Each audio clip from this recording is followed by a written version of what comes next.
बोल देना और अवगुण है तो फिर उसमें गुण लगा देना अपनी ओर से, ये उसकी निंदा ही होती है।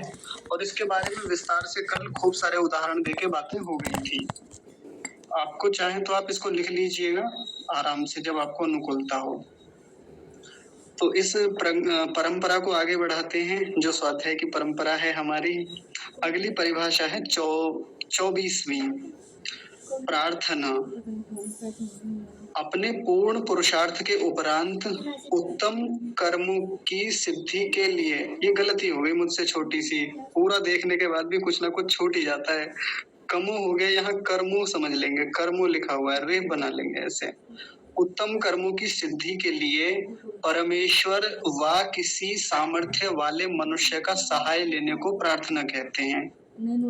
और फिर प्रार्थना का आज फल भी बताया है कि यदि हम ऐसी प्रार्थना करते हैं तो उससे लाभ क्या होगा, फल क्या होगा। तो देखिए कितनी बढ़िया बात लिखी है। अभिमान का नाश होता है, आत्मा में आर्द्रता आती है, गुण ग्रहण में पुरुषार्थ और अत्यंत प्रीति का होना प्रार्थना का फल है। ये बातें बताई इसमें। तो पहले हम प्रार्थना को समझते हैं ऊपर से। सामान्य रूप से पहले हम जो हमारे व्यवहारिक जीवन में समाज में हमको दिखाई देता है कि प्रार्थना कहते किसे हैं, तो पहले उसको समझते हैं, फिर जो ऋषि ने कहा है फिर उस पर हम बात करेंगे। तो सामान्य रूप से तो प्रार्थना को हम यही समझते हैं कि जब हमको किसी से कुछ चाहिए होता है, कुछ हमारी कामना हो, इच्छा हो, तो अब उसको मांग लेना, सामने वाले से किसी से भी मांग लेना, ये प्रार्थना कहलाती है। ऐसा ही तो कहा जाता है ना। मान लीजिए मुझे 100 रुपए की आवश्यकता है, मैं अपने पिताजी के पास गया और मैंने कहा कि 100 रुपए चाहिए, एक पुस्तक खरीदनी है। पिताजी ने मुझे 100 रुपए दे दिए। तो ये जो मैंने उनसे मांगा, ये जो मैंने मांग की, कामना रखी उनके सामने, ये क्या है? प्रार्थना है। ऐसा ही कहा जाता है। और हाँ, जैसा जैसा समाज में दिखता है हमको सामान्य रूप से, वो भी प्रार्थना ही है। और भी कई तरीके से प्रार्थनाएं होती हैं, चलती रहती हैं। कई बार प्रार्थना हम परमात्मा से करते हैं, कहते हैं कि हे भगवान जी मुझे ये दे दीजिए, मुझे वो दे दीजिए। कोई किसी तरीके की मांग करता है उनके सामने, कोई किसी तरीके की मांग करता है। कई बार ऐसी मांगे की जाती हैं, यानी ऐसी चीजें मांगी जाती हैं, ऐसी चीजों की प्रार्थना की जाती है जो मांगने योग्य ही नहीं है। तो आज हम देखेंगे कि प्रार्थना वास्तव में है क्या, हम करें तो कैसे करें, किससे करें। एक महत्वपूर्ण बात यह भी है कि किससे करें। अच्छा, सत्य प्रकाश जी ने हाथ खड़ा किया हुआ है, आप कुछ कह रहे हैं, बता दीजिए अभी। ठीक है, तो देखिए इसमें क्या कह रहा है। पहली बात क्या है, सबसे मुख्य बात जो है, अपने पूर्ण पुरुषार्थ के उपरांत उत्तम कर्मों की सिद्धि के लिए परमेश्वर व किसी सामर्थ्य वाले मनुष्य का सहाय लेने को। तो पहली ही बात बड़ी महत्वपूर्ण है, वो है अपने पूर्ण पुरुषार्थ के उपरांत। यानी एक बड़ी गहरी बात बता दी कि पूर्ण पुरुषार्थ करना है, तब उसके बाद प्रार्थना करनी होती है। या मान लीजिए पुरुषार्थ कर भी रहे हैं, तब भी प्रार्थना की जा सकती है। आवश्यक शर्त बता दी कि पुरुषार्थ जरूर होना चाहिए। और पुरुषार्थ भी कैसा लिखा है? पूर्ण पुरुषार्थ। उसमें पूरी मेहनत लगानी है। ये तो नहीं कि अभी शुरुआत की है, किसी काम को कर से थोड़ा सा ही आगे बढ़े थे, इतने में प्रार्थना करने लगे, इतने में सोचते हैं कि हमें सामने वाले की सहायता मिल जाए। ऐसा नहीं, पूर्ण पुरुषार्थ किया। जैसे मान लीजिए, मैं आपको एक उदाहरण से बात को समझाने का प्रयास करता हूँ। कई बार होता क्या है कि जब हम स्वाध्याय करते हैं, जैसे मैं ही करता हूँ मान लीजिए, और मैं कोई पुस्तक पढ़ने बैठा, पुस्तक पढ़ते हुए मैंने जैसे ही कोई बात पढ़ी, कोई सिद्धांत पढ़ा, अब मुझे समझ में नहीं आया, तो ऐसे में क्या किया, मैंने तुरंत फोन उठाया और अपने किसी आचार्य को, अपने किसी गुरु को फोन मिला के कहा, आचार्य जी ये बात समझ में नहीं आ रही, एक बार समझाना जरा इसे। ये खूब प्रयास कर लिया, नहीं आ रही ये बात समझ में। तो ये क्या किया, मैंने उनसे प्रार्थना की कि आचार्य जी मेरी एक प्रार्थना है, कृपया मेरे इस प्रश्न का समाधान कीजिए, ये मेरी समस्या है, शंका है। ये प्रार्थना नहीं है। अगर कोई सोचे कि मैंने आचार्य जी से प्रार्थना की, ये प्रार्थना नहीं है। तो प्रार्थना कैसे होती? तो प्रार्थना तो तब होती जब मैं पहले कुछ पुरुषार्थ करता, और वो भी पुरुषार्थ कैसा? पूर्ण पुरुषार्थ। कि मैंने कोई सिद्धांत पढ़ा, कोई बात पढ़ी, किसी शास्त्र की समझ में नहीं आई, कोई बात नहीं, नहीं समझ में आई। अब मैं चिंतन करने बैठ गया, पुस्तक एक और रख दी, आंखें बंद कर ली, ऐसे ही चेयर पे पीछे को सिर लगा के बैठ गया और अब मैं सोच रहा हूँ उसी विषय पे कि यार ऋषि ने ऐसा क्यों लिखा या उस विद्वान ने ऐसा क्यों लिखा, इसके लिखने के पीछे का क्या मंतव्य रहा होगा। बाकी इधर-उधर की संगतियां लगा के देखता हूँ, शास्त्रों से जोड़ के देखता हूँ। तो मैंने पूरी ताकत लगाई कि समझ में आ जाए, आ जाए। मैंने और भी लोगों से डिस्कशन किया, अपने घर पे डिस्कशन किया उसके बारे में। 1-2 मित्रों को और टटोल के देखा कि भाई ये बात कुछ पल्ले नहीं पड़ रही, एक बार बताइए। और खूब जोर लगा लिया इस पे, खूब ताकत लगा ली। नहीं, आप अभी दिमाग में नहीं घुस रहा है ये सिद्धांत कि मामला क्या है, एक बार आप समझेंगे। तो ऐसे खूब चिंतन मनन करके देख लिए, कई दिन हो गए इस प्रक्रिया में और अब लगता है कि अब नहीं आ पाएगा, नहीं आ रहा है जो समाधान चाहिए। तब जाके मैंने अपने आचार्य जी को फ़ोन मिलाया और मैंने कहा कि हे आचार्य, मेरी एक प्रार्थना है, कृपया स्वीकार कीजिए। मुझे ये बात समझ में नहीं आ रही है। मैंने खूब प्रयास कर लिया, उसके बाद भी नहीं आया समझ में। तो आचार्य जी ने क्या किया, हाँ, प्रश्न बताइए। मैंने प्रश्न बता दिया। मैंने प्रश्न को समझाने में बहुत देर लगाई। मुझे कम से कम 1 मिनट लग गया अपने प्रश्न को रखने में ही और आचार्य जी ने केवल 2 शब्दों में समाधान बता दिया। अब उन्होंने 2 शब्दों में, 3 शब्दों में या 1 पंक्ति में, छोटी-सी पंक्ति में मात्र 5 सेकंड में समाधान बता दिया और चुप हो गए। मैंने कहा जी आपकी ये भी बात समझ में नहीं आ रही, इससे अच्छा तो वही था पहले वाला ही। आपने और जटिल कर दिया मामला। तो आचार्य जी ने कहा पहले चिंतन करो, जाके जाओ और मेहनत करो, अभी जो मैंने बताया ना उत्तर तो यही है, जाओ इस पे चिंतन करो। यहाँ भी हमको पूर्ण पुरुषार्थ करना है। कितने लोग ऐसे होते हैं, उलझ जाते हैं, नहीं आ रही जी समझ में, नहीं आई जो आपने बात कही। कई सामने वाला हमसे बेहतर जानता है, जो हमसे योग्य है कि आपको कितना समाधान देना है। वो जानता है कि आपको कितने विस्तार की आवश्यकता है। कुछ शिष्य ऐसे होते हैं या कुछ विद्यार्थी ऐसे होते हैं कि बस थोड़ा-सा बता दिया, कहानी खत्म, इतने से समाधान हो जाता है। कुछ ऐसे होते हैं, नहीं आता समझ में तो आचार्य विस्तार करते हैं उन बातों का और विस्तार से समझाते हैं। लेकिन यहाँ मुख्य बात है, जो विद्यार्थी है वो पूर्ण पुरुषार्थ करे। अगर आचार्य जी ने ये कह दिया या गुरुजी ने ये कह दिया कि अब आप भी तो मेहनत कीजिए, आप इस पर चिंतन कीजिए, समाधान तो यही है जो मैंने बताया है, तो हम फ़ोन रख दें और फिर क्या करें, अब हम आचार्य जी की कही हुई बात पर चिंतन करें, उस पर पुरुषार्थ करें। कुल मिला के यहाँ ये एक बड़ी मुख्य बात हो गई, वो है कि अपने पूर्ण पुरुषार्थ के उपरांत पुरुषार्थ ना छोड़ें इस विषय में। और देखिए और उदाहरणों से समझते हैं। जैसे कई बार मैं सोशल मीडिया पर कुछ पोस्ट करता हूँ कि मैं कैलीग्राफी करता हूँ, सुंदर लेखन। मैंने कैलीग्राफी पेन से एक अच्छा लेखन लिखा और वो किसी को भा गया, किसी को अच्छा लगा। अब क्या कहते हैं, मुझे भी सीखना है, मुझे भी सीखना है, मुझे देख लो आपने कितना बढ़िया लिखा है, मुझे भी सिखाइए। मैंने कहा जी ठीक है, सिखाएंगे। तो अब सीखने की प्रक्रिया में व्यक्ति मेहनत करता नहीं है। मैंने कहा देखो मेहनत करनी पड़ेगी, मेरा तो 15-16 साल का अभ्यास है, 1-2 दिन में नहीं आएगा।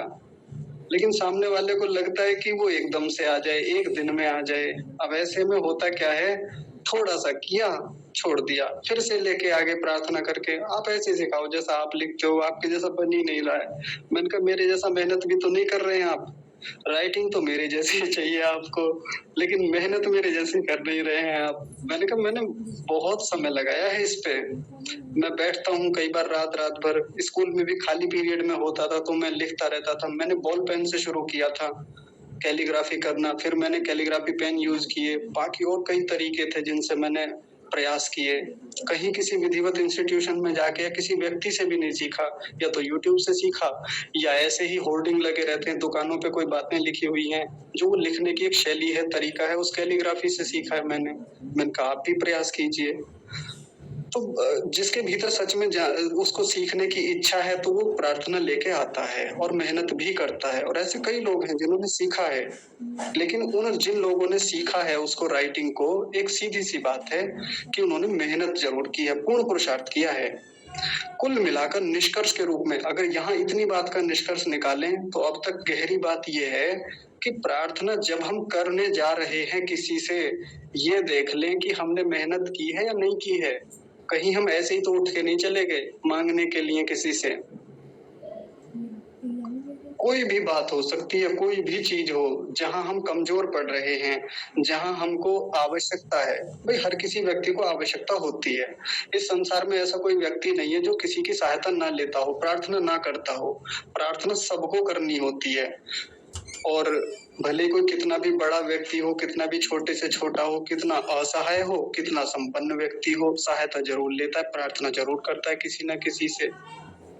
लेकिन इसमें मुख्य बात बार-बार वही आएगी कि वो व्यक्ति खुद भी तो मेहनत करे, वो उसका खुद का भी तो पुरुषार्थ हो। जैसे मैं एक और उदाहरण से बात समझाता हूँ।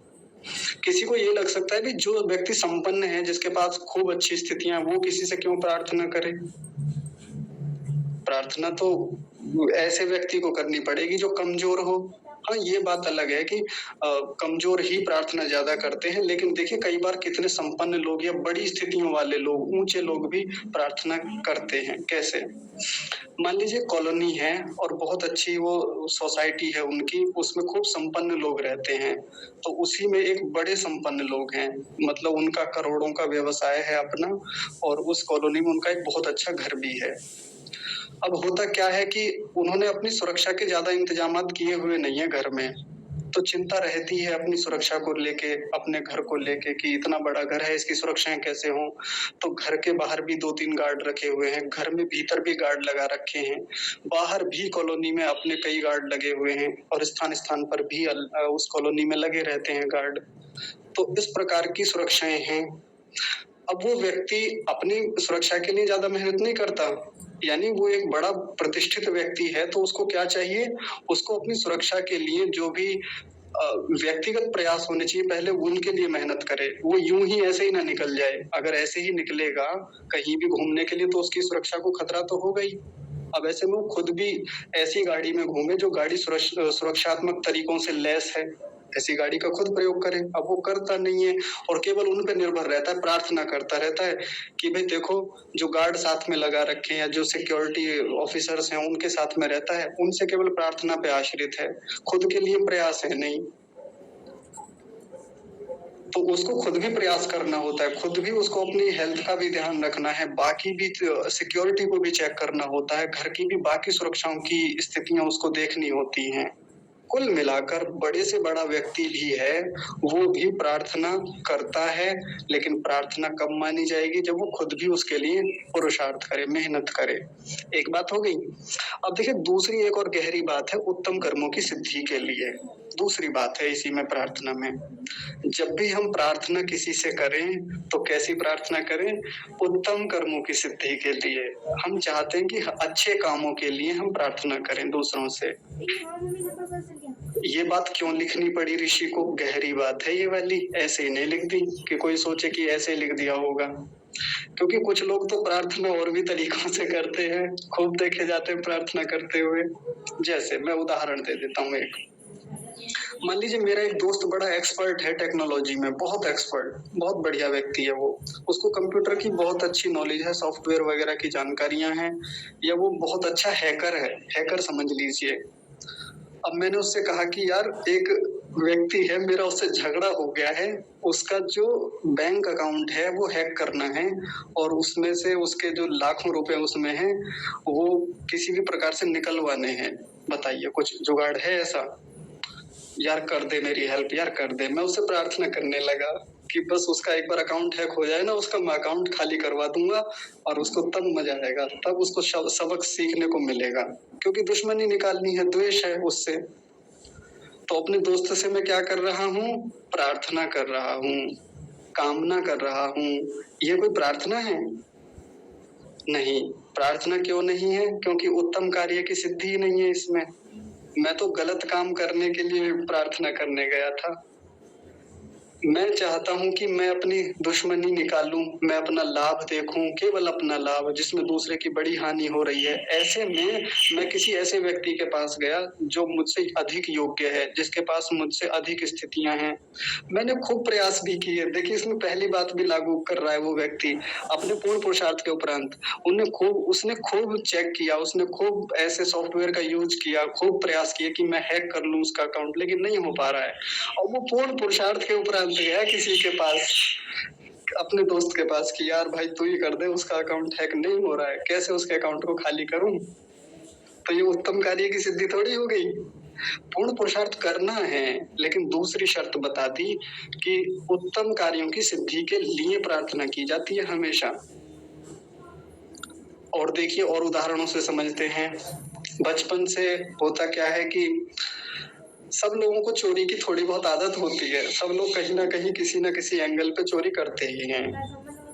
कोई ज़्यादा करता है, कोई कम करता है, कोई थोड़ी शालीनता से करता है, कोई दिखा के करता है। इस प्रकार से होता है। जैसे मान लीजिए किसी की किसी से ठन गई, मतलब दुश्मनी हो गई किसी बगीचे वाले से। अमरूद का बगीचा है, अब सोच रहा है कि इसने उस दिन पिताजी से जाके शिकायत कर दी थी मेरी, जब उस दिन अमरूद तोड़ रहे थे। अब कुछ भी करके इसको सबक सिखाना है, इसको हम बताएंगे कि अमरूद कैसे तोड़े जाते हैं।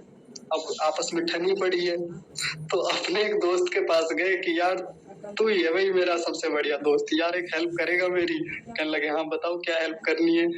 कि वहां चलना है उसके बगीचे में, अमरूद का बगीचा है, और आज लेके आएंगे अमरूद, खिलाएंगे भी, आपको भी खिलाएंगे और खूब उसको बताएंगे कि कैसे अमरूद तोड़े जाते हैं। मैं प्रार्थना करने गया अपने दोस्त से। मेरा दोस्त बहुत सक्षम है, बहुत फुर्तीला व्यक्ति है, बहुत चतुर व्यक्ति है, और वो मेरी सहायता करेगा निश्चित रूप से। मैंने खूब प्रयास किए थे अमरूद तोड़ने के पहले, यानी पूर्ण पुरुषार्थ में कर चुका था, और अब मैं अपने दोस्त से सहायता लेने गया कि यार अमरूद चुराने में मेरी हेल्प करोगे ना? तो अब आगे बढ़े, हमने चोरियां की, पकड़ में आ गए, और फिर खिंचाई हुई। इस बार तो सीधे पिताजी के पास ही लेके गए और खूब तोड़ा जम के। तो यहाँ क्या था, उत्तम कार्यों की सिद्धि नहीं थी, हम किसी अच्छे कार्य की सिद्धि के लिए प्रार्थना करते। जैसे अब देखिए और कैसे प्रार्थना की जा सकती है। ये तो मैंने वो उदाहरण दिए जहाँ हम मानते हैं कि हाँ यहाँ भी प्रार्थना ही कर रहे थे, जो कि बड़े खराब स्थितियों वाली चीजें हैं। अब मान लीजिए मुझे एक बड़ा यज्ञ करना है, मैं सोच रहा हूँ कि गांव में एक बड़ा हवन किया जाए, जिससे कि लोग प्रेरित हों, लोग अपनी संस्कृति से जुड़े, लोग अपनी पुरानी परंपराओं से जुड़े, लोग भी यज्ञ के विज्ञान को समझें, लोग भी मंत्र बोलना सीखें। इस प्रकार की भावना से मैंने एक कार्यक्रम शुरू कर दिया कि अब साप्ताहिक हवन हम यहाँ रखेंगे। एक गांव में एक स्थान निश्चित कर दिया। अब मैं कुछ लोगों के पास गया, मैंने पहले अपनी ओर से पूरा प्रयास किया, मैंने समिधाएं जुटाई, मैं खेत में खुद गया था, खेतों में बगीचों में, वहां से समिधाएं खुद लेके आया। पहली शर्त को मैं पूरा कर लूं, देखिए पूर्ण पुरुषार्थ किया। मुझे जहां से हो सकता था अच्छी से अच्छी सामग्री मैंने इकट्ठी की, ज्यादा नहीं कर पाया मैं, जबकि मुझे पता था कई किलो सामग्री वहां पर चाहिए। अब मैं कई लोगों के पास गया, क्योंकि मेरे पास पैसे खत्म हो गए थे। मैं कुछ अच्छे मित्रों के पास गया, बड़े लोगों के पास गया, साहब आपको थोड़ा सहयोग करना पड़ेगा इसमें, क्योंकि हम हवन करने जा रहे हैं और प्रत्येक सप्ताह को होगा, तो फिर उसमें खर्चा तो आएगा, आप मेरी सहायता करेंगे? अब वो लोग जिसका जितना अपना बनता है, किसी ने 100 रुपए, 200, 300, 400, 500 रुपए दिए। ऐसे में उन्होंने क्या की, मेरी सहायता की। ये है प्रार्थना। क्यों है प्रार्थना? क्योंकि उत्तम कार्यों की सिद्धि के लिए कर रहा हूं मैं ये। उत्तम कार्य होता है यज्ञ करना। ऐसे कितने ही उदाहरण हो सकते हैं, कितने ही अपने जीवन में बातें हो सकती हैं। मुझको पढ़ाई करनी है, पढ़ाई करने के लिए मेरे पास पाठ्य सामग्री यानी कोई भी जो स्टडी मटेरियल है वो मुझको चाहिए, है नहीं मेरे पास। मैं अपने पिताजी के पास गया, पिताजी पैसे चाहिए, मुझे किताबें खरीद के लानी है, या मुझको ये वस्तु लानी है, या मुझको एक बैच मिला है वो परचेज करना है, इतने रुपए चाहिए, 1000 रुपए, 2000 रुपए चाहिए। पिताजी से मांगे, उन्होंने दे दिए। ये है प्रार्थना। क्यों? क्योंकि उत्तम कार्य की सिद्धि के लिए मुझे पढ़ना है, पढ़ना उत्तम कार्य है। अब हमको ये देख लेना चाहिए, जब हम किसी के पास प्रार्थना लेके जा रहे हैं तो हम उत्तम कार्य की सिद्धि के लिए जा रहे हैं, ऐसे ही जा रहे हैं, या किसी खराब कार्य की सिद्धि के लिए जा रहे हैं। दो बातें हो गई, एक तो पूर्ण पुरुषार्थ के उपरांत जाना है, और दूसरा उत्तम कार्यों की सिद्धि के लिए आगे बढ़ना है, तब प्रार्थना मानी जाएगी। अगली बात देखिए, अंतिम बात है, लेकिन अंतिम बात को भी दो हिस्सों में तोड़ेंगे। सबसे पहला हम अंतिम वाला देख लें, एकदम बाहर वाला। प्रार्थना तब कहलाएगी जब हम किसी अपने से अच्छी योग्यता वाले, उत्तम सामर्थ्य, जिसका सामर्थ्य अधिक है, उससे सहायता माँगे, उससे प्रार्थना करें, तब वो प्रार्थना कही जाएगी। कैसे? तो वो ऐसे कि जैसे मान लीजिए मुझे अपने गाँव में एक यज्ञशाला बनवानी है कि मैं चाहता हूँ कि एक बड़ी यज्ञशाला बने, बहुत बड़ी, और उसके लिए बहुत धन चाहिए, गायें चाहिए। तो यज्ञशाला बन गई है लगभग पूरी, जो-जो व्यवस्थाएँ बाहर बननी है वो बना दी। अब गायें चाहिए, गायें मिल नहीं रही हैं कहीं से। तो मैं एक ऐसे व्यक्ति के पास पहुँच गया, जो मान लीजिए एक छोटा-सा मतलब सामान्य-सा व्यक्ति है, जो जैसे-तैसे करके अपना थोड़ी बहुत कृषि करके अपना घर चलाता है, या कोई अन्य व्यवसाय है उसका। वो छोटा-मोटा काम करके अपना घर चलाता है, उसके घर में कोई पशु, गाय के नाम पे कोई ऐसी कोई चीज़ नहीं है उसके घर में, अकेला ही रहता है बेचारा। मैंने उससे जाके कहा कि भाई साहब गौशाला बन गई है, गाय देंगे आप एक गाय दान कर दो गौशाला के लिए, आपका भी बड़ा कल्याण होगा, बड़ा पुण्य मिलेगा आपको। प्रार्थना लेके आए हैं आपके पास, क्योंकि हमने पूर्ण पुरुषार्थ किया है गौशाला के लिए और उत्तम कार्य की सिद्धि करनी है हमको, दोनों शर्त पूरी कर ली। अब हम क्या करने आए हैं? अब हम आपसे प्रार्थना करने आए हैं। बताइए क्या वो व्यक्ति गाय दे पाएगा? जो बड़ी मुश्किल से तो अपना खर्चा चलाता है, घर का आजीविका चलती है, क्या देगा वो बेचारा? जबकि उसके खुद के घर में गाय है नहीं, कहाँ से लाएगा? या तो उसके घर पे होती, या वो उसके पास इतना सामर्थ्य होता कि वो कहीं और से लाके दे देता। तब तो माना जाएगा ना कि हाँ, ये सामर्थ्य वाला मनुष्य है, तो इससे माँग ली जाए, इससे प्रार्थना कर ली जाए। बेचारे के पास सामर्थ्य है नहीं, कैसे ले लें उससे? ये प्रार्थना नहीं है। अब प्रार्थना कैसे हो? मैं किसी एक ऐसे व्यक्ति के पास गया जो जमींदार टाइप का व्यक्ति है गाँव में, जो मतलब बहुत ऊँचा किसान है, बड़ा किसान है और खूब सारी 20-25 गायें बंधी हुई हैं उसके घर में, बढ़िया-बढ़िया एक से एक, और देशी गायें हैं। अब मैं उनके पास गया, मैंने कहा साहब गौशाला खोली है, और गौशाला अपने हित के लिए नहीं है कि आप सोचे कि मैं अपने हित के लिए खोल रहा हूँ, सबका हित है। ये कल्याण के, दूसरों के कल्याण के लिए, गौ पालन के लिए मैं ये शुरू कर रहा हूँ काम। आप सहायता कीजिए, एक गाय चाहिए। सामर्थ्य वाला व्यक्ति है और योग्य व्यक्ति है, उत्तम व्यक्ति है, सज्जन है, परोपकारी है।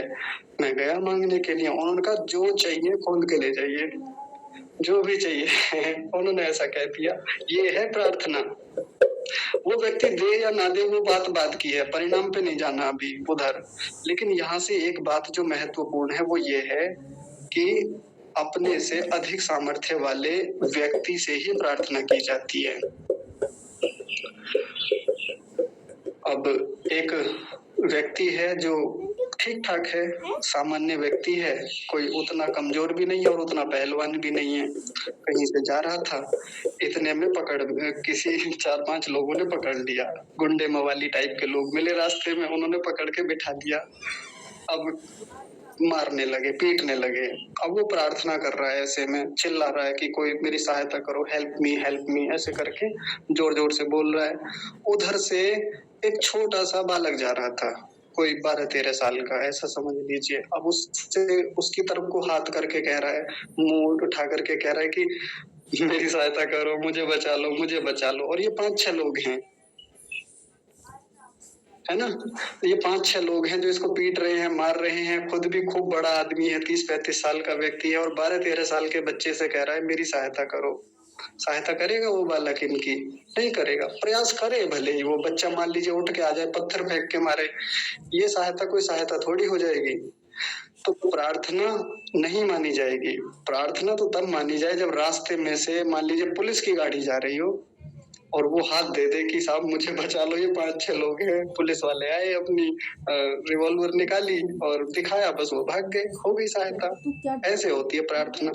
किसी को लगेगा ये तो बड़ी सामान्य सी बात है, इसे तो सब जानते हैं, आप इसमें ऐसा क्या विशेष बता रहे हैं? विशेष बात है इसमें। हम कितने ही स्थानों पर ऐसे-ऐसे लोगों से सहायता माँगते रहते हैं जो योग्य भी नहीं है। हम ऐसे खूब लोगों के पास जाते रहते हैं अपने दैनिक जीवन में, जो उतना सामर्थ्य नहीं रखते, लेकिन फिर भी जाके टटोलेंगे उन्हीं को, फिर भी जाके करेंगे कि प्रार्थना। हम सोच रहे हैं कि हम प्रार्थना कर रहे हैं, बहुत स्थानों पर ऐसा देखा जाता है। तो जब भी हम कहीं किसी से सहायता के लिए जाएँ, कुछ माँगे, तो ऐसे व्यक्ति के पास जाएँ जो सामर्थ्यवान है, जिसके पास सच में सामर्थ्य है, जो देने की योग्यता रखता हो। 3 बातें हो गई, तीनों चीज़ें बड़ी महत्वपूर्ण हैं। एक तो अपना पुरुषार्थ ज़रूर होना चाहिए प्रार्थना में। दूसरा दूसरा ये कि उत्तम कर्मों की सिद्धि के लिए प्रार्थनाएँ करें हम। और तीसरी बात ये हुई कि हमसे अधिक सामर्थ्य वाला हो, जिससे भी हम प्रार्थना करें। अब इस पूरी परिभाषा में एक व्यक्ति छूट गया या एक वस्तु छूट गई, कौन-सी? ईश्वर, यानी परमेश्वर। तो जब परमेश्वर को मैंने छोड़ा था तो मैंने किसको लिया था उसके स्थान पे? किसी सामर्थ्य वाले मनुष्य को लिया था। अब किसी सामर्थ्य वाले मनुष्य से वैसी प्रार्थनाएँ की जाएँ जैसी जिन चीज़ों में वो सामर्थ्यवान हो, है ना? अब मैं किसी सामर्थ्य वाले व्यक्ति से, मान लीजिए कोई खूब धनवान व्यक्ति है, अब मैं उससे कहूँ कि आप मुझे मुक्ति दीजिए आपसे मुझे मोक्ष चाहिए, आनंद चाहिए, देगा वो व्यक्ति? नहीं देगा। दे ही नहीं सकता, है ही नहीं उसके पास, कितना भी सामर्थ्यवान हो, चाहे किसी भी मामले में कितना भी बल रखता हो, मैं उससे सामर्थ्य माँगू, नहीं दे सकता। बहुत सारी चीज़ें माँगू, दे सकता है, कम अंशों में दे सकता है, लेकिन कोई और है जो इन सब चीज़ों को दे सकता है, तो वो कौन है? वो है परमेश्वर। अब होता यही है कि हम परमेश्वर से माँगने योग्य चीज़ों को तो नहीं माँगते हैं और जो हमको नहीं दे सकते, उनसे वो चीज़ें माँगते रहते हैं। जैसे मैं कई बार कक्षा में कह चुका हूँ कि कई बार हमारी गुरुओं के प्रति, आचार्यों के प्रति, किसी व्यक्ति विशेष के प्रति, किसी बाबा के प्रति, किसी सन्यासी के प्रति, किसी साधु, सज्जन, संत के प्रति ऐसी श्रद्धा हो जाती है, हम सोचते हैं यही मुक्ति दे देगा हमको, या यही परमात्मा के दर्शन करा देगा, ये ही करा देगा, जीवन के परम लक्ष्य की प्राप्ति इसी के हाथ में है, और हम इतने श्रद्धान्वित हो जाते हैं उसके प्रति, सब कुछ सौंप देते हैं उसको, और हम उसके पास प्रार्थना लेके जाते हैं कि जी आप ही के हाथ में है अब तो कल्याण, आप ही कल्याण कीजिए। उसने किसी के सिर, हम सोचते हैं कि जैसे हमने कहानियों में सुना है कि किसी संत के पास गए थे, उसने बस सिर पे हाथ रखा था और परमात्मा के दर्शन हो गए, सीधी सी बात है। और हमने प्रार्थना की थी, प्रार्थना हमारी स्वीकार हो गई। नहीं होता ऐसे, नहीं दे सकता कोई भी मनुष्य, वो आत्म कल्याण कर ही नहीं सकता सीधे सीधे। कोई भी मनुष्य परमात्मा के दर्शन नहीं करा सकता, कोई भी मनुष्य हमें मोक्ष नहीं दे सकता, कोई भी मनुष्य हमें आत्म ज्ञान नहीं दे सकता। बाहर से शब्द ज्ञान दे सकता है, आत्म ज्ञान तो केवल परमात्मा ही करा सकता है, जो यहाँ लिखा हुआ है। अब लेकिन जब हम परमेश्वर के पास जाएं प्रार्थना लेके, फिर इन्हीं 3 बातों को याद रखें। 3 बातें क्या, 2 बातों को याद रखें, तीसरे में तो परमात्मा खुद ही आ जाएंगे ना। पहली बात क्या है कि जब भी हम परमात्मा से कुछ भी मांगें, हम ये देख लें कि हम पुरुषार्थ भी कर रहे हैं उस चीज के लिए या नहीं कर रहे हैं। हम ऐसे ही बैठ गए एक दिन ध्यान में और हमने कहा, हे प्रभु हमें मुक्ति दो, हमें मुक्ति दो, ऐसे भीतर भीतर प्रार्थना चल रही है। मुक्ति मिलेगी? नहीं मिलेगी, बिल्कुल नहीं मिलेगी, यदि उसके लिए मेहनत नहीं है, पुरुषार्थ नहीं है।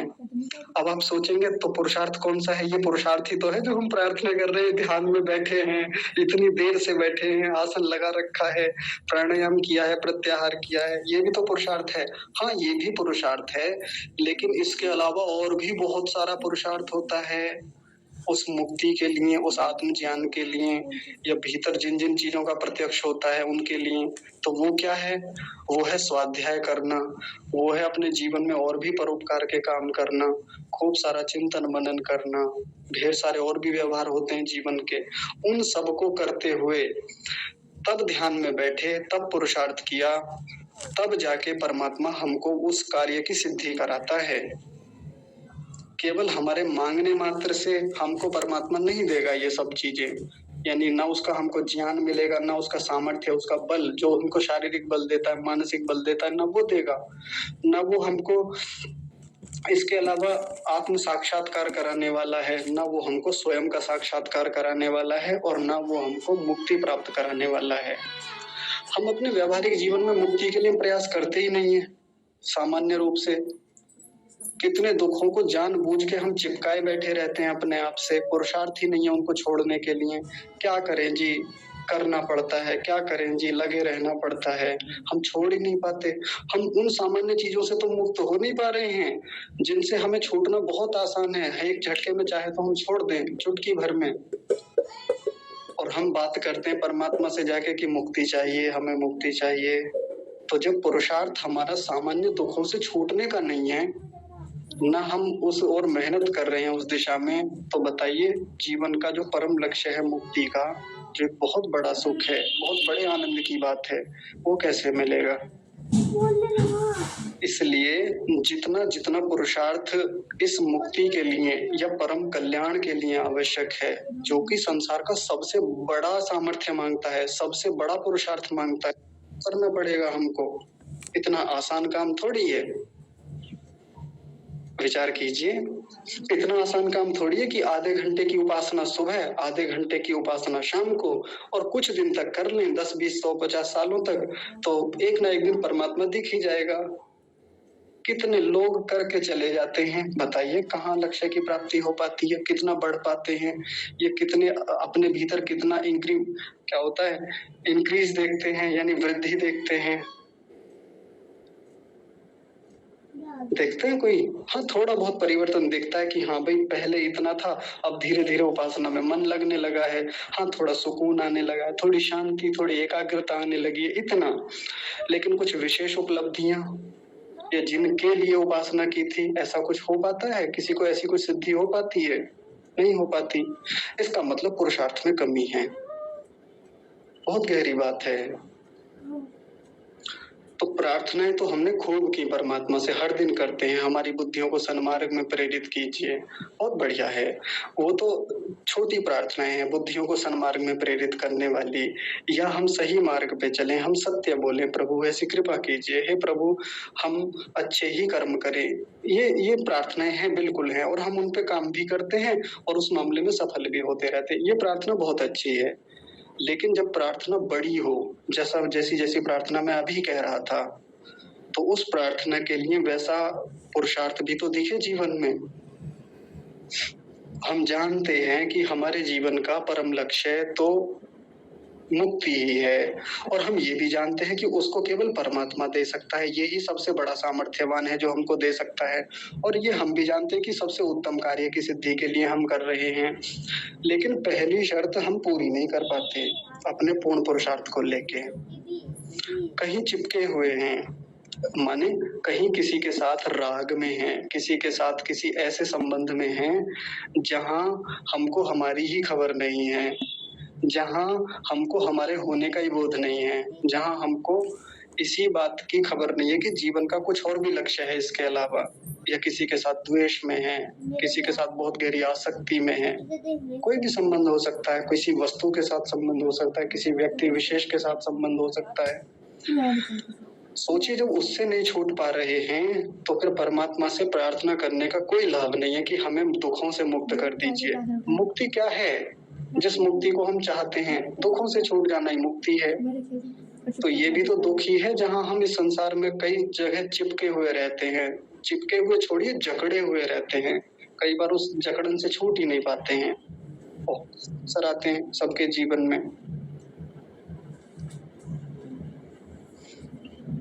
आलस्य आलस्य की चर्चाएं बहुत सारी होती रहती हैं, पहले भी हुई हैं। अब ये आलस्य इस पूर्ण पुरुषार्थ को होने नहीं देता। जैसे चलिए मैं एक बात छोटा सा आप लोगों का अवलोकन जैसा कर लेता हूँ, मतलब सबका करता हूँ, कोई ऐसा ना सोचे किसी एक को टारगेट कर रहा हूँ मैं। गुरु पूर्णिमा पर कुछ लोगों ने संकल्प लिए थे शास्त्र पढ़ने के, है ना, तो उन्होंने नाम भी लिखाया था, लेकिन कुछ लोगों के नाम आ पाए, कुछ लोगों के कितनी बार तो कक्षा में कहा, समूह में भेजा, वो पूरी लिस्ट भेजी कि देख लीजिए जो आपको अच्छा लगे, इनके अलावा भी जो भी अच्छा लगे देख लीजिए। नहीं है पुरुषार्थ उस दिशा में। और मैं कहूं कि कितने लोगों ने शुरू किया, तो जितने लोगों ने नाम लिखाए हैं मुझे लगता है सबने शुरू भी नहीं किया होगा, या किसी ने शुरू किया। हाँ देखिए अनिता माता जी ने हाथ खड़ा किया। अच्छा हाथ खड़ा करेंगे, अभी कितने लोगों ने नया शास्त्र पढ़ना शुरू किया था अपनी मर्जी का? हाथ खड़ा कीजिए। जुड़े नहीं थे माता जी, आप से आ रहे हैं सब लोग, अपन अपलोड कीजिए क्योंकि आपकी ओर से शोर बहुत आ रहा है। एक आह्वान किया था सब लोगों से कक्षा में कि आप लोग अपने अपने स्तर पर भी कोई शास्त्र पढ़ना शुरू कीजिए जिसको अनुकूलता हो। अब देखिए सबकी अपनी कुछ व्यस्तताएं भी हैं, मजबूरियां हैं, गृहस्थ में है, कुछ और भी कारण हो सकते हैं, वो छोड़ दीजिए अपने। हाँ ठीक है। तो भाई देखिए पुरुषार्थ तो करना होगा। किसी भी दिशा में बहुत सारे अवसर हो सकते हैं, जीवन में बहुत सारी चीजें हो सकती हैं। अब यहाँ जो मुख्य बात है वो परमात्मा को लेके है। जब हम ध्यान में बैठे, हम कोई प्रार्थना करने बैठे, अब वो सुनेंगे कि करना क्या है। ध्यान में बैठे बहुत सारी प्रार्थनाएं हैं, मंत्रों में है। कोई भी मंत्र हमने उठाया, जैसे एक मंत्र विश्वानी देव मंत्र जो हम कक्षा में बोलते रहते हैं और उसको हम सब लोग जानते भी हैं। उसका अर्थ कि हे सकल जगत के उत्पत्ति करता, समग्र ऐश्वर्य युक्त, शुद्ध सुखों के परमेश्वर। ये तो हो गई स्तुति। यहाँ तक आप कृपा करके हमारे सभी दुर्व्यसनों और दुखों को दूर कर दीजिए। ये एक प्रार्थना हो गई। यहाँ तक दुर्गुणों को दूर करने की बात कही है। और वैसा ही पुरुषार्थ यदि जीवन में भी दिखे कि हाँ भाई कोई दुर्गुण यदि दिख रहा है हमको, मान लीजिए एक दुर्गुण है अहंकार नाम का, अहंकार होता है। अब वो पता चल गया, किसी ने एक दिन हमको बताया भाई साहब आपके भीतर अहंकार बहुत है। आपको दिख नहीं रहा वो अलग बात है, और ज्यादातर अहंकार दिखता भी नहीं है। कोई सामने वाला बता दे तो अहंकार पकड़ में आता है, नहीं तो इतनी आसानी से आता भी नहीं है। यह अहंकार नाम का जो दुर्गुण है ये तब पकड़ में आता है जब व्यक्ति हर दिन अपना चिंतन, अपना अवलोकन करे, हर दिन अपने आप को टटोले कि यार मेरे भीतर कहीं अहंकार तो नहीं आने लगा है, कहीं मुझे ऐसा तो नहीं लगने लगा है कि मैं ही संसार पे परमेश्वर के बाद दूसरा एक ऐसा व्यक्ति हूँ जो सर्वज्ञ हूँ, या गांधी जी के बाद अकेला मैं ही एक ऐसा व्यक्ति हूँ जो देश की बड़ी चिंता करता है। या अब क्रांतिकारियों का तो अभाव है ना इस दुनिया में, लेकिन अब मेरे बाद क्या होगा इस देश का। यदि कोई व्यक्ति ऐसा सोचता हो अपने मन में, अहंकार है, घमंड है, ये दुर्गुण है, और इतनी आसानी से व्यक्ति को पकड़ में नहीं आता अपना ये दुर्गुण। कोई दूसरा बताए तो बात पकड़ में आती है। यह तब पकड़ में आती है जब वो व्यक्ति हर दिन अपना चिंतन करता हो, अपने बारे में अवलोकन करता हो, देखता हो कि कहीं गड़बड़ तो नहीं चल रहा कुछ, कहीं मैं अपने आप को देवता तो नहीं मानने लगा कहीं मैं अपने आप को आचार्य तो नहीं समझने लगा कि हाँ, और योग्यता है नहीं आचार्य होने की। तो ऐसा देखे। अब ये दुर्गुण है और ये जीवन में चल रहा है। दूसरों ने बोध भी करा दिया कि भाई साहब इस पे देखो खराब है, ये अहंकार आपका नाश कर देगा एक न एक दिन। लेकिन ये व्यक्ति काम नहीं करता, लेकिन हर दिन मंत्र बोलता है कि यत भद्रम तन न, नहीं क्षमा कीजिए, पराशुभ, वो आता है ना, दुरितानी पराशुभ, दुर्गुणों दुर्व्यसनों और दुखों को दूर कर दीजिए। वहां हर दिन बोल रहा है, यज्ञ में जाके या प्रार्थना में बैठ के। तो ये प्रार्थना थोड़ी हो गई, ये प्रार्थना है ही नहीं, पुरुषार्थ है ही नहीं इसको छोड़ने में। कोई और किसी के भीतर कोई किसी प्रकार का दुर्गुण हो सकता है। मान लीजिए किसी व्यक्ति के भीतर एक खराब दुर्गुण है, वो है राग नाम का। राग, राग एक बहुत खतरनाक दुर्गुण है। किसी को लगेगा ये भी दुर्गुण है क्या? अरे बहुत भयानक दुर्गुण है। किसी व्यक्ति के प्रति हो जाए, किसी वस्तु के प्रति हो जाए, कितना दुखी करता है ये तो वही व्यक्ति जानता है जिसको राग होता है, ये जो राग से निकल के आया है और पता नहीं चलता। मजे की बात इसमें भी यही होती है कि जब व्यक्ति राग में होता है ना, तब उसको पता नहीं चलता कि वो राग में है। कोई और बताए, दूर का व्यक्ति बताए और ज्ञानी व्यक्ति बताए, समझदार व्यक्ति बताए, तब भी नहीं मानता इतनी जल्दी कि उसको राग हो गया है किसी से। वैसे प्रार्थना कर रहा है कि हे प्रभु हम राग से छूटे, हम द्वेष से छूटे, हमारे सब प्रकार के द्वेषों को, राग को, इन सबको हम आपकी न्याय व्यवस्था में समर्पित करते हैं। आता है ना वो जम्बे दद में, हालांकि वहां केवल द्वेष की बात की गई है, लेकिन राग का भी ग्रहण कर ले। बाकी और भी कई स्थानों में प्रार्थना आती है ये कि राग से छूट जाएं, हम द्वेष से छूट जाएं, सब क्लेशों को दूर कर दीजिए हमसे, धर्म अर्थ काम और मोक्ष की प्राप्ति कराइए। और वैसा जीवन में कुछ है नहीं, तो फिर ये प्रार्थना थोड़ी हो गई। प्रार्थना में पुरुषार्थ हो निश्चित रूप से होना चाहिए। टटोलते रहें अपने जीवन में कि किसी प्रकार का और कोई दुर्गुण तो नहीं है। और देखिए दुर्गुण, दुर्व्यसन, कोई दुर्व्यसन, कोई गलत आदत, कोई खराब आदत, चुगली करने की आदत, इधर की उधर करने की आदत, व्यर्थ की बातों को सोचने की आदत, किसी के बारे में भी खराब सोचने की आदत, ये सब दुर्व्यसन ही है। सामान्य सी बात है, किसी के भीतर भी आ सकता है। यदि ये जीवन में चल रहा है, खराब आदत है, तो फिर परमात्मा से बैठ के प्रार्थना कर रहे हैं कि दुरितानी पराशुभ, दुर्गुणों को दूर कर दीजिए या दुर्व्यसनों को दूर कर दीजिए, तो ये प्रार्थना प्रार्थना नहीं मानी जाएगी। यानी वो दुर्व्यसन यदि जीवन में दिख रहा है, हमें अपने भीतर पकड़ में आ रहा है कि हाँ भाई दुर्व्यसन तो है, दूर करेंगे, चलिए दूर करने के लिए प्रयास शुरू कर दिए अपने जीवन में, व्यावहारिक जीवन में। और तब जाके प्रार्थना करी, प्रभु इसको दूर करवाइए कैसे भी करके, खूब मेहनत कर रहा हूँ, छूट नहीं पा रहा है, एक बार इसको दूर करने में सहायता कीजिए। आगे की गारंटी मैं ले सकता हूँ, अगर ना छूटे तो।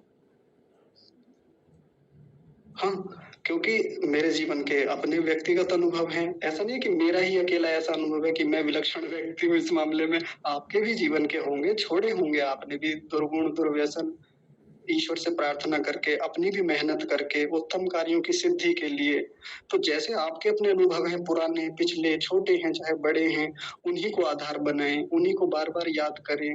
और जो नए दुर्गुण आ गए हैं या कुछ बड़े दुर्गुण भीतर हैं, पुराने हैं, गहरे संस्कार वाले हैं या दुर्व्यसन हैं, उनको छुड़ाएँ धीरे-धीरे।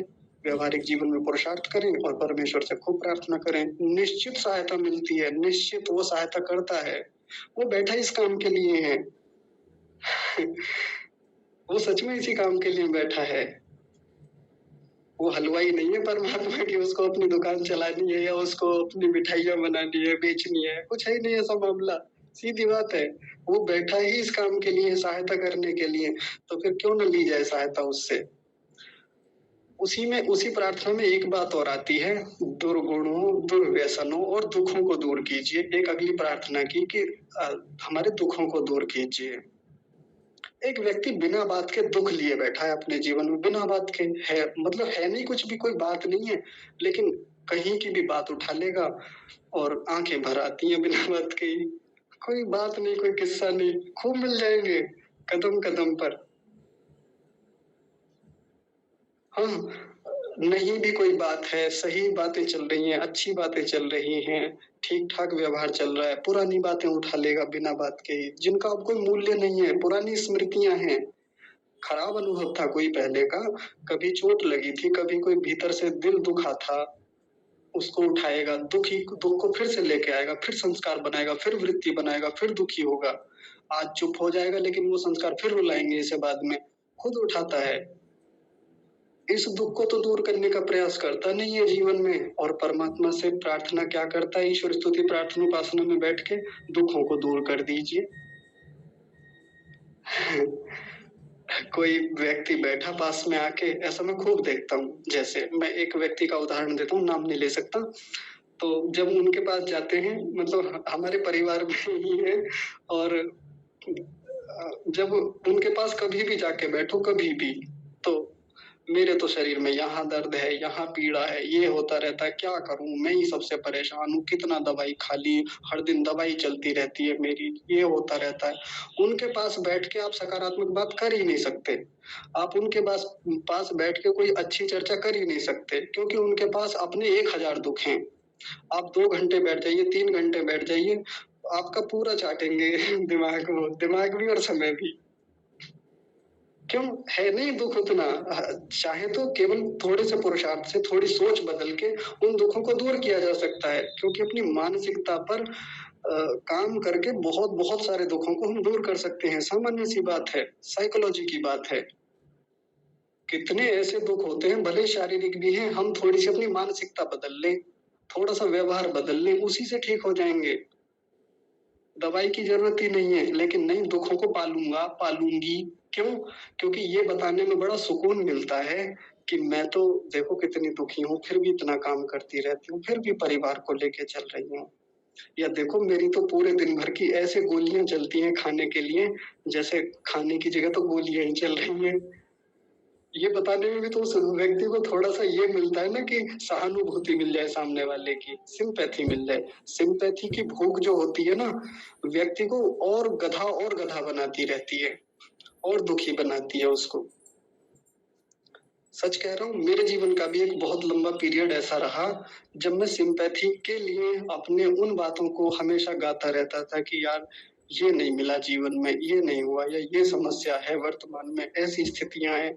और वो सिम्पैथी की भूख जो उस समय स्वीकार नहीं करता था कि सच में सिम्पैथी की भूख है भीतर, और कोई भी मिला, उसी के सामने अपना दुःख रोना शुरू, दुःख, दुःख, दुःख, दुःख, हर बात पे दुःख, पीड़ा। आँखें भर आती थोड़ी देर में, खूब मिल जाएँगी। माताओं के साथ ज़्यादा होता है ये। थोड़ा अजीब लग सकता है लेकिन सत्यता है। अब ये दुखों को चिपका रखा है, दुखों को लेके बैठे हुए हैं। प्रार्थना क्या चल रही है? सब दुखों को दूर कर दीजिए भगवान हमारे। क्यों करेंगे? मुझे बताइए क्यों करें भगवान आपके दुखों को दूर? आपने कुछ किया इसके लिए? आपने व्यक्तिगत जीवन में कितने प्रयास किए कि आपके जो दुख हैं किसी भी प्रकार के, आध्यात्मिक हैं, अधिदैविक हैं, अधिभौतिक हैं या इसके अलावा परिणाम, ताप, संस्कार, गुण, वृत्ति, विरोध, दुख जो अलग प्रकार से कहे जाते हैं, उन दुखों के लिए कितने प्रयास आपने किए? बताइए। भगवान जी प्रश्न करेंगे ना हमसे। करते नहीं लेकिन एक मान के तो चलिए प्रश्न बनता है बिल्कुल भगवान जी की ओर से। और आगे अगली पंक्ति में क्या कहते हैं हम परमात्मा से, यत यत भद्रम तत नः आसुवा। आप हमें बढ़िया-बढ़िया चीजें दे दीजिए जीवन में। बढ़िया-बढ़िया चीजें मतलब कि अच्छे गुण दे दीजिए, अच्छे कर्म दे दीजिए, अच्छे पदार्थ दे दीजिए, अच्छा स्वभाव दे दीजिए हमको। लेकिन हम अच्छे बनने के लिए ज़्यादा प्रयास कर ही नहीं रहे हैं। अब आपको नहीं कह सकता मैं किसी को, क्योंकि यहाँ तो मैं तो सभी को सज्जन मानता हूँ, सबको धार्मिक मानता हूँ। कक्षा में तो ज़्यादातर सभी लोग ऐसे हैं जो इस काम को करते भी हैं और वैसी प्रार्थना भी है उनकी। निरंतर उन्नति के लिए, सद्गुणों के लिए वो काम कर रहे हैं। वैसे कर्म भी दिखते हैं मुझको ज़्यादातर के, वैसा स्वभाव भी दिखता है और वैसे ही उत्तम पदार्थों की प्राप्ति के लिए पुरुषार्थ भी है और फिर प्रार्थना भी है। ये तो बहुत बढ़िया है। किसी के जीवन में ऐसा दिख रहा है, अच्छी प्रार्थना बहुत बढ़िया है, सफल है, अच्छे से चलेगी धूमधाम से। लेकिन यदि इसके विपरीत दिखता है कि सद्गुणों की प्राप्ति के लिए जन्म लिया, किसी परिवार में, सामान्य परिवार में जन्म हुआ, लेकिन वैसे संस्कार, वैसी चीजें, वैसी व्यवस्थाएं नहीं मिल पाई जैसे किसी एक अच्छे व्यक्ति बनने के लिए चाहिए, शुरू में होनी चाहिए, नहीं मिली। लेकिन व्यक्ति ने पुरुषार्थ किया, व्यक्ति अपने घर से निकला, घर से भी नहीं निकला तो उसके हाथ में आज फ़ोन है, वहीं वो बहुत सारी व्यवस्थाओं से, ऐसी चीज़ों से जुड़ा जहाँ वो सत्संगति करता है, अच्छे लोगों का संग करता है, तो अच्छे गुणों का ग्रहण कर रहा है। अच्छे गुण जैसे स्वाध्यायशील होना एक अच्छा गुण है, मैं तो कहता हूँ बहुत अच्छा गुण है। धार्मिक होना एक बहुत अच्छा गुण है, आध्यात्मिक होना बहुत अच्छा गुण है, परोपकारी होना एक बहुत अच्छा गुण है। तो ऐसे ही कितने ही सारे गुण उसने अपने जीवन में विकसित किए, मेहनत की और परमात्मा से प्रार्थना भी करता है, यद भद्रम तन्ना आसुव, मुझे दे दीजिए वो। परमात्मा देते हैं, छोड़िए छप्पर फाड़ के देते हैं। छप्पर भी बढ़िया तरीके से फाड़ते हैं परमात्मा और तब देते हैं। आचार्य जी। जी माता जी। मेरी प्रार्थना की बात बताऊं आपको? अभी रुक जाइए, थोड़ा ये पूरा हो जाए फिर आप रखिएगा, बिल्कुल धूमधाम से रखिएगा। हाँ जी, तो ऐसी प्रार्थनाएँ हम खूब करें, सफल होंगी बिल्कुल। परमात्मा निश्चित रूप से हमारी प्रत्येक प्रार्थना को सफल करते हैं। चाहे आप करके देखिए, यदि किसी ने नहीं किया है तो करके देखिए और जिनके अनुभव हैं वो उन्हीं प्रार्थनाओं को आधार बना के अपनी प्रार्थनाओं को और बढ़ाइए। आज तो हमने परमात्मा से गुण माँगे छोटे-छोटे से, हे प्रभु हमें धार्मिक बना दीजिए, हमें सज्जन बना दीजिए, हमें परोपकारी बना दीजिए, बिल्कुल बनाते हैं। वैसा यदि पुरुषार्थ भी हो, फिर बढ़ाएँ गुणों को, आध्यात्मिक बना दीजिए। आध्यात्मिक होना एक बहुत बड़ा गुण है। हे प्रभु आप हमको योगी बना दीजिए। ये तो होना एक बहुत बड़ी उपलब्धि है, बहुत बड़ा गुण है, योगी हो जाना। हे प्रभु आप हमको साक्षात्कर्ता बना दीजिए, यानी ऋषि बना दीजिए, महर्षि बना दीजिए। बनाया है परमात्मा ने इतने लोगों को, ब्रह्मा से लेके ऋषि दयानंद पर्यंत खूब उनके उत्तम गुणों में खूब वृद्धि की है परमात्मा ने। खुद लिखते हैं ऋषि दयानंद। तो वैसी प्रार्थना करनी चाहिए। अब देखिए बस प्रार्थना का फल और देख लीजिए, फिर आप लोग अपने अनुभव रखिएगा, किसी के प्रार्थना के क्या-क्या अनुभव हैं, जैसे माता जी कह रही थी अभी। प्रार्थना का फल अगले कक्षा में बतला देना आप। नहीं देख लीजिए क्योंकि ताज़ा-ताज़ा मामला है। प्रार्थना के जो उदाहरण बताए हैं कल को फिर रखने पड़ेंगे नहीं तो। क्योंकि ज़्यादा हुआ भी नहीं है, बड़ी आसान सी चीज़ें हैं, कोई इतने गहरे सिद्धांत भी नहीं है कि समझ में ना आए, जटिल कुछ बातें हैं ही नहीं। देखिए प्रार्थना का फल क्या है? सबसे पहला फल है अभिमान का नाश होना। अभिमान का नाश होता है जब हम प्रार्थना करते हैं। मेरे पास गेहूँ नहीं थे, खाने के लिए कुछ था ही नहीं मसाला, मतलब कुछ भी घर में राशन है ही नहीं। मैं सेठ जी के पास गया, मैंने कहा सेठ जी थोड़े से चावल मिल जाएँगे या थोड़ा-सा राशन और दे देंगे, ये दे दीजिए, ये दे दीजिए। पैसे भी नहीं है मेरे पास, ऐसे ही गया मैं उधार लेने के लिए। उधार लेने जब मैं गया, तो जैसे ही लेके आया, घर में लाके चावल पकाए, खा लिए, पेट भर गया। अब ऐसी स्थिति में एक ये बनेगा कि जो पहले थोड़ा-सा अहंकार था ना कि अरे सेठ जी हमारे सामने क्या है? सेठ जी होंगे अपने घर के सेठ जी, हमारे लिए भला क्या है? हम यहाँ के सेठ जी हैं अपने घर के। लेकिन जिस दिन प्रार्थना करनी पड़ी सेठ जी से, उस दिन पता चला कि भई अपने पास तो कुछ है ही नहीं। व्यक्ति किसी के पास सहायता लेने जाता है, कहीं प्रार्थना करने जाता है, जो यहाँ प्रार्थना ऊपर बताई है कि जब वो उत्तम कर्मों की सिद्धि के लिए जाएगा, पूर्ण पुरुषार्थ करेगा, तो क्या करेगा? किसी से कुछ माँगेगा। प्रार्थना में माँग होती है और माँग जब व्यक्ति करता है तो इसका मतलब कुछ अभाव है उसके पास। और जब व्यक्ति अपने भीतर अभाव देखता है कि हाँ भाई इस चीज़ का अभाव है और जब वो ईश्वर से या किसी व्यक्ति से जब माँगने जाता है, तब उसको औकात पता चलती है अपनी। आज की भाषा में कहें तो औकात पता चलती है। तब वो जो भीतर अहंकार है ना, जो अभिमान है, जो घमंड है, जो ईगो है, वो दूर होता है, उसका नाश होता है। आचार्य जी मुझे इस प्रश्न का उत्तर बता देंगे? आचार्य जी ये बात समझ में नहीं आ रही है। अच्छा आपको ये बात समझ में नहीं आई? चलिए हम बताते हैं।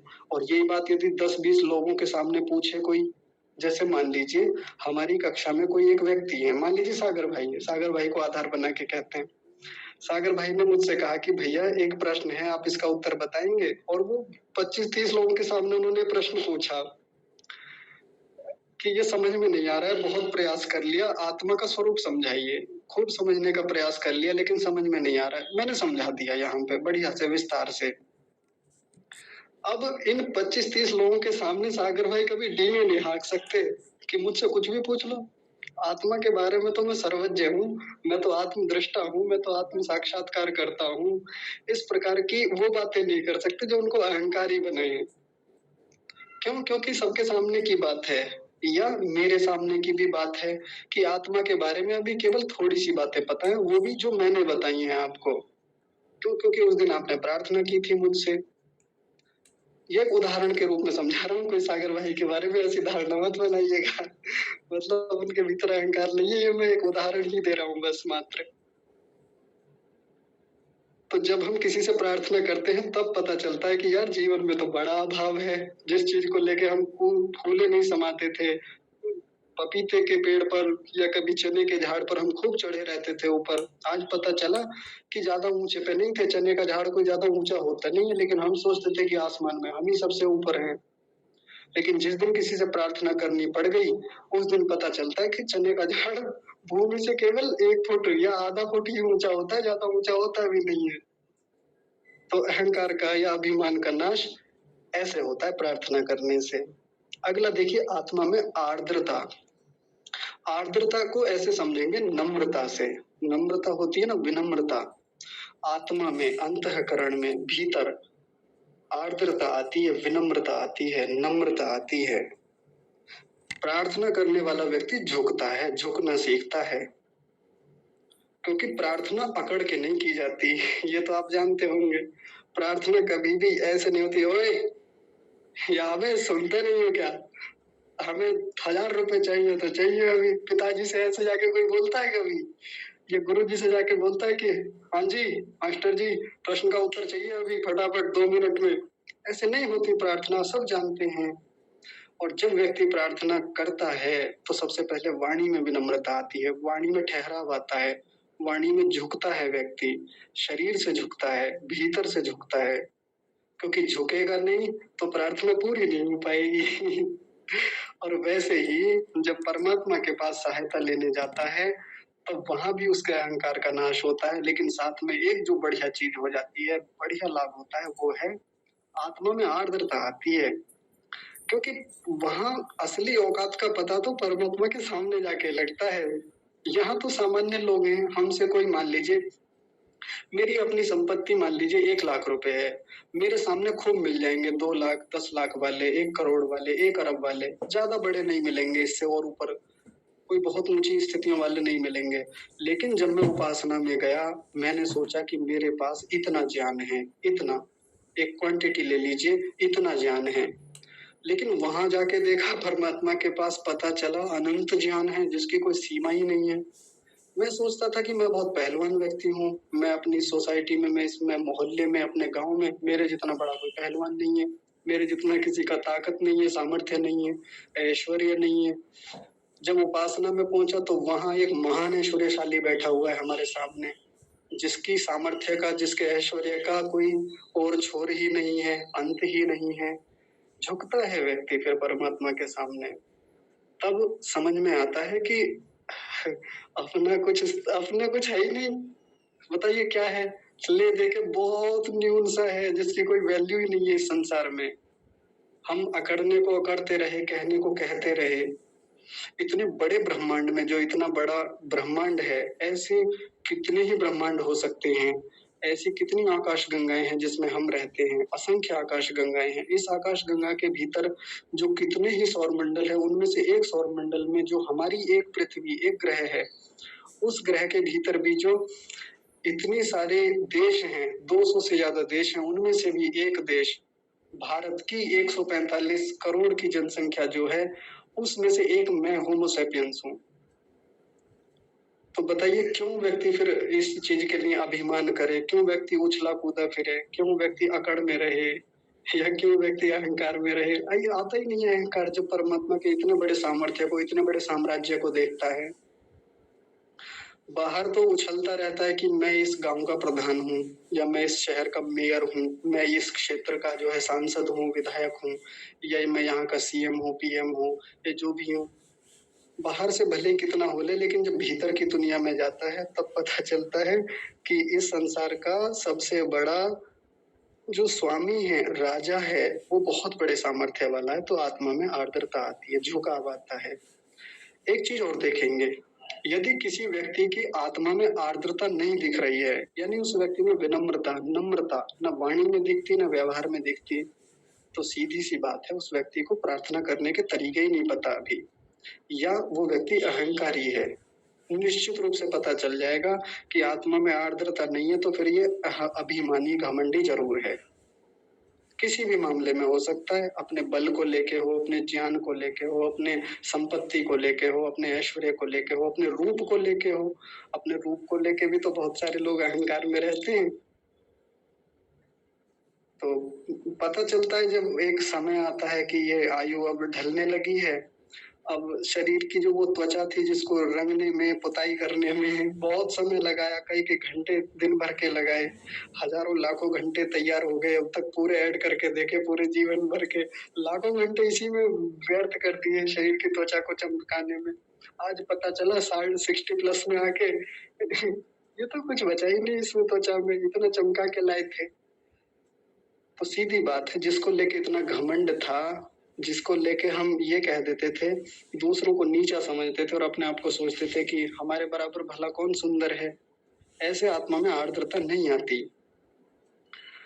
तो ये हो गया। अगला देखेंगे, गुण ग्रहण में पुरुषार्थ। गुण ग्रहण में व्यक्ति पुरुषार्थ करता है, ये भी एक बड़ा उत्तम फल है।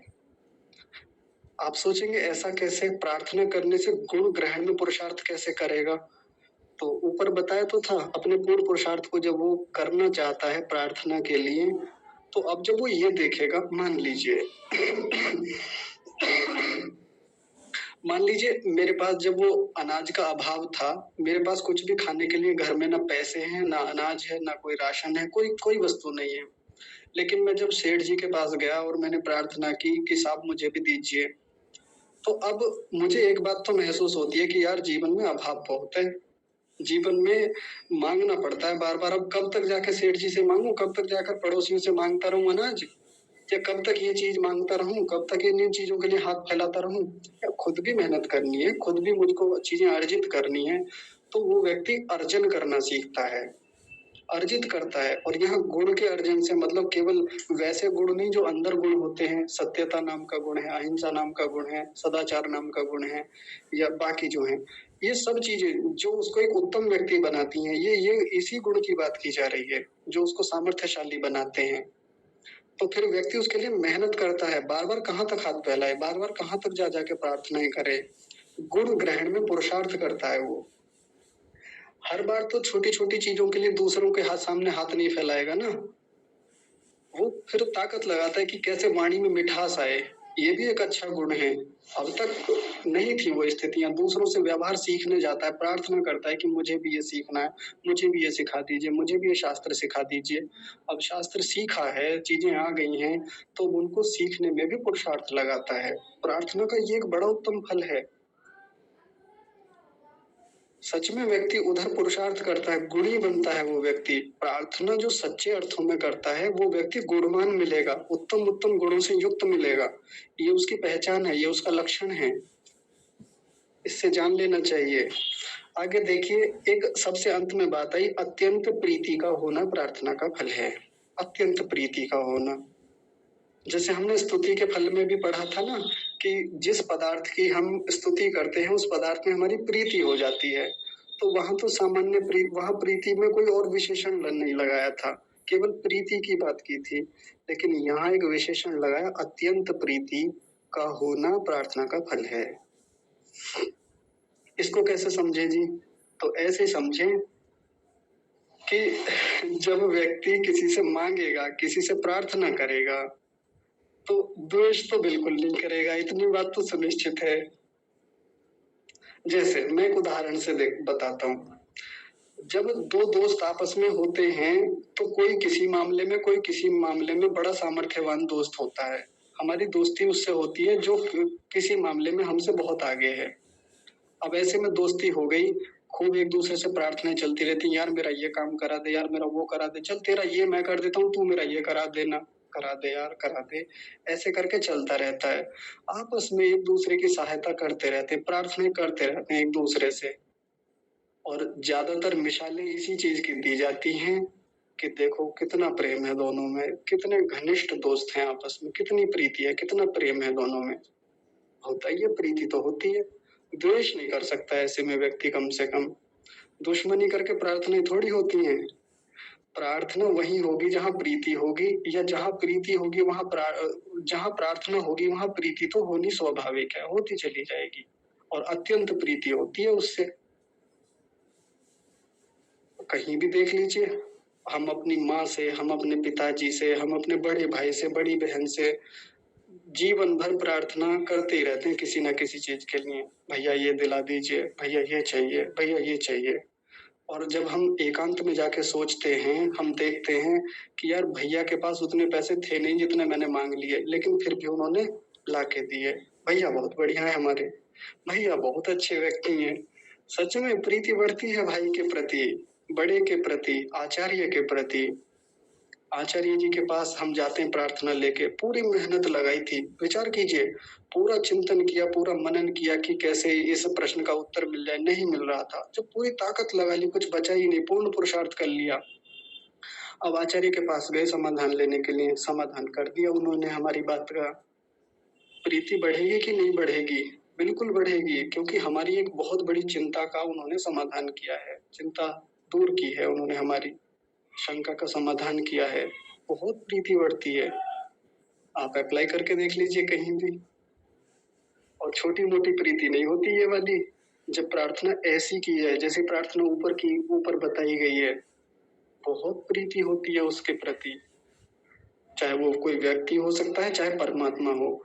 और परमात्मा के प्रति प्रीति तो स्तुति से ही शुरू की थी हमने। जब बार बार परमात्मा के गुणों की स्तुति करते हैं, गुणगान करते हैं, सत्य भाषण करते हैं परमात्मा के विषय में, प्रीति बढ़ती है। लेकिन जब परमात्मा से प्रार्थना करते हैं तब तो अत्यंत प्रीति होती है परमात्मा से।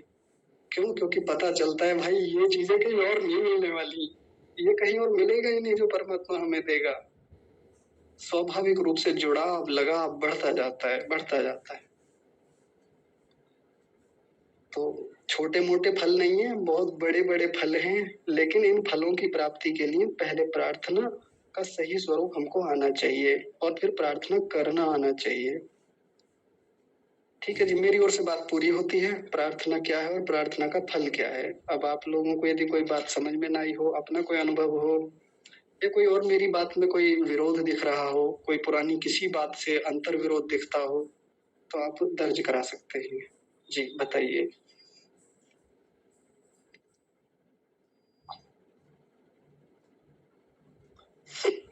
जी, अनीता माता जी, आप बोलिए।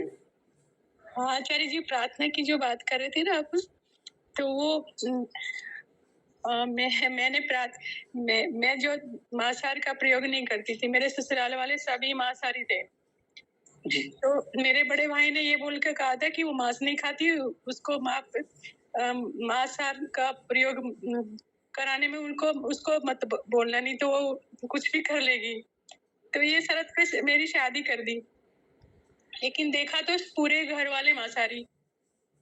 अब मैं यहाँ से गई घर पे वापिस, मेरे चाचा जी जो आर्य समाजी थे, मेरी जो मतलब मेरी मम्मी के वहाँ भी कोई आर्य समाजी नहीं थे, केवल मैं ही हूँ एक। जी। तो चाचा जी ने मुझे आर्य समाजी बनाया, तो उनके पास मैं रोने लगी। चाचा जी, मैंने कहा मुझे कैसा परिवार मिला है, मैं तो मांसाहार खाती नहीं हूँ और वो सब लोग खाते हैं। फिर चाचा जी ने मुझे बताया कि बेटा तू प्रार्थना कर और परमात्मा से प्रार्थना कर कि ये सब छोड़ दे खाना। तो फिर मैंने प्रार्थना की आचार्य जी, आज सारे घर वालों ने मांसाहार खाना छोड़ दिया, सब हवन करते हैं और मैं इतनी खुश हूँ कि मैं आपको क्या बताऊं। तो परमात्मा प्रार्थना सुनते हैं। हाँ।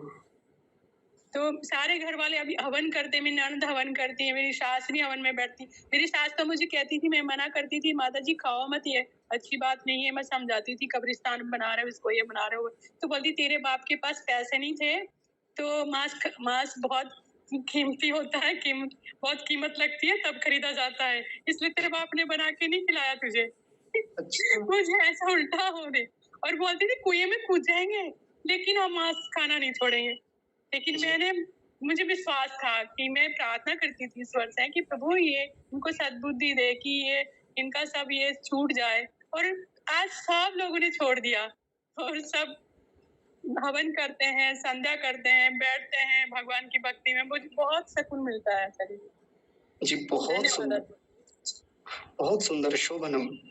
आचार्य जी, मेरी कहानी बताऊंगी तो आप रो पड़ोगे। मेरे तो हवन का सामान भी फेंक देते थे, मुझे तो घर से बाहर निकाल देते थे। मतलब इतना मैं हवन करती थी तो मुझे हवन के लिए घी नहीं दिया जाता था। मैं बहुत कभी बताऊंगी आपको, अभी नहीं बताऊंगी ये बात। तो मैंने बहुत पुरुषार्थ किया है आचार्य जी। जी, बहुत सुंदर शोभनम।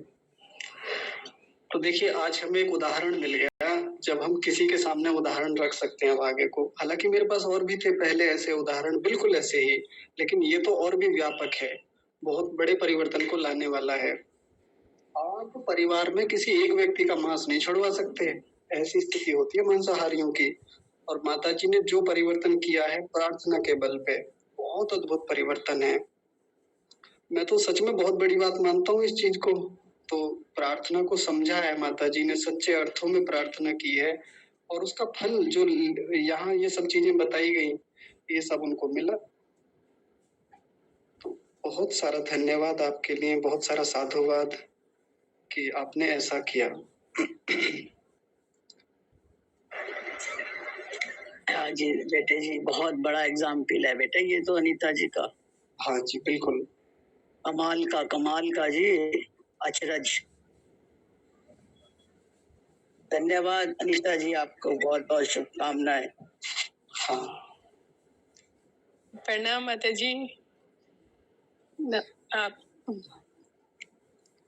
तो वो तो उनके जीवन में पुरुषार्थ दिखता भी है माताजी, अलग अलग स्थानों पे जाके, घर पे भी स्वाध्याय से जुड़ना, औरों को स्वाध्याय से जोड़ना, निरंतर प्रचार करना अपने धर्म का, या किसी भी रूप में उपकार के लिए, परोपकार के लिए, सदाचार के लिए निरंतर पुरुषार्थ करना। तो जो जैसा इसमें लिखा था परिभाषा में, पूर्ण पुरुषार्थ के उपरांत, तो वो पुरुषार्थ जो आपके जीवन में दिखता है, वो फल दिखाता है। परमात्मा निश्चित रूप से सहायता करते हैं। तो आपने जो ये उदाहरण प्रस्तुत किया है ना, अब हमारी बात आगे से ठोस हो गई। अब मैं भी कभी इस बात को कहीं और कहूंगा ना, तो एक उदाहरण दृष्टांत के रूप में जब मैं रखूंगा, तो बात में वजन आएगा, आपकी बात में वजन आएगा, आप भी कहीं रखेंगे, आपके लिए तो और बड़ी बात है। वैसे क्या बात चल रही थी? मैं देर से जुड़ी हूँ। नमस्ते आचार्य जी। नमस्ते माता जी। आज प्रार्थना को समझा हमने कक्षा में। प्रार्थना किसे कहते हैं? मैं आपको लिंक भेजूँगा आज की कक्षा का, क्योंकि बहुत महत्वपूर्ण बातें थी, आप पूरी सुन लीजिएगा। जी। और मैं आपका फ़ोन इसलिए नहीं उठा पाया क्योंकि स्क्रीन शेयर हो रखी थी हमारी और कक्षा में थे हम, नहीं कर पा रहे थे। अभी कोई बात नहीं, मैं पढ़ा नहीं था ना मैसेज, तो मैं ढूँढ रही थी कि कैसे क्या करें। जी। कोई बात नहीं, अब आपको मैंने ग्रुप में जोड़ लिया तो आपको वहीं मैसेज भी मिल जाएगा। रिकॉर्डिंग हटा दूं?